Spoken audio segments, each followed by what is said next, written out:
ವೇಗವಾಗಿ ಮಾಡಬೇಕು ಅಂದಾಗ ವೇಗವಾಗಿ ಮಾಡುವಂಥ ಗುಣಾಕಾರ ಯಾವ ರೀತಿಯಾಗಿರುತ್ತೆ? 5ರಿಂದ ವೇಗವಾಗಿ ಮಾಡುವಂಥ ಗುಣಾಕಾರ ಯಾವ ರೀತಿಯಾಗಿರುತ್ತೆ ಅಂತ ನೋಡಿ. ವೇಗವಾಗಿ ಮಾಡಬೇಕು, ನಾವು ಗುಣಾಕಾರವನ್ನು ಮಗ್ಗಿಯನ್ನು ಹೇಳದೆ ವೇಗವಾಗಿ ಮಾಡಬೇಕು ಅಂದಾಗ ಏನು ಮಾಡಬೇಕು? ಈ 28ನ್ನ ಅರ್ಧ ಭಾಗ ತಗೋಬೇಕು. 28ರ ಅರ್ಧ ಮಾಡೋದನ್ನು ಕೂಡ ನಾವು ಸಾಕಷ್ಟು ಸರಿ ಕಲ್ತಿದ್ದೀವಿ. ಸೊ 2ರ ಅರ್ಧ ಎಷ್ಟಪ್ಪ? 1.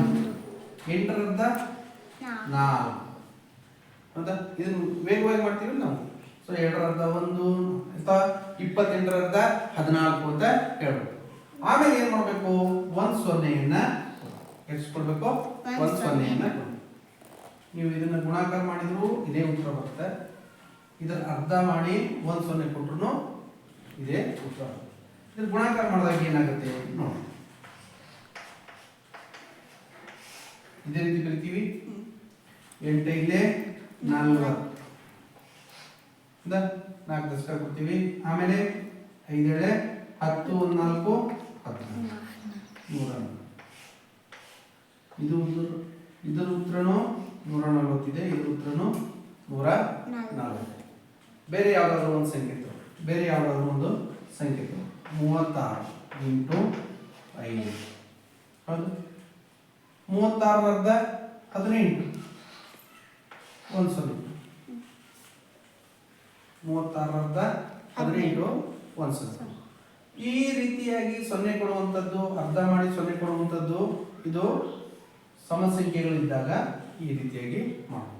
ಇನ್ನು ಒಂದು ಸ್ವಲ್ಪ ಬೆಸ ಸಂಖ್ಯೆ ಇದ್ದಾಗ ಏನು ಮಾಡಬೇಕು ಅನ್ನೋದನ್ನು, ಬೆಸ ಸಂಖ್ಯೆ ಇದ್ದಾಗ ಏನು ಮಾಡಬೇಕು?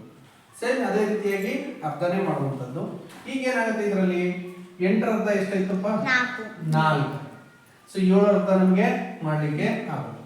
ಇಲ್ಲೇನು ಮಾಡ್ತಾ ಇದ್ದೀವಿ? ಉತ್ತರ ಬಂದ ನಂತರ 0 ಕೊಡ್ತಾ ಇದ್ದೀವಿ, ಉತ್ತರ ಬಂದ ನಂತರ 0 ಕೊಡ್ತಾ ಇದ್ದೀವಿ. ಆದರೆ ಈಗ 1 0ಯನ್ನ ಮೇಲೇನೆ ಕೊಡ್ತೀವಿ. ಸೊ 70ರ ಅರ್ಧ ಎಷ್ಟು? 35. ಇದೇ ಉತ್ತರ.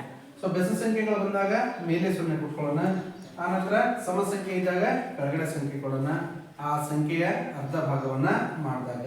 ಸೊ ಈ ರೀತಿಯಾಗಿ ನಾವು ವೇಗವಾಗಿ 5ರಿಂದ ಗುಣಾಕಾರ. ಓಕೆ, ಅದೇ ರೀತಿ ಈ 2 ಲೆಕ್ಕಗಳನ್ನ, ಒಂದು ಸಮ ಸಂಖ್ಯೆದು ಮತ್ತು ಒಂದು ಬೆಸ ಸಂಖ್ಯೆಯ ಲೆಕ್ಕಗಳನ್ನು ಹಾಕಿದ್ದೀನಿ.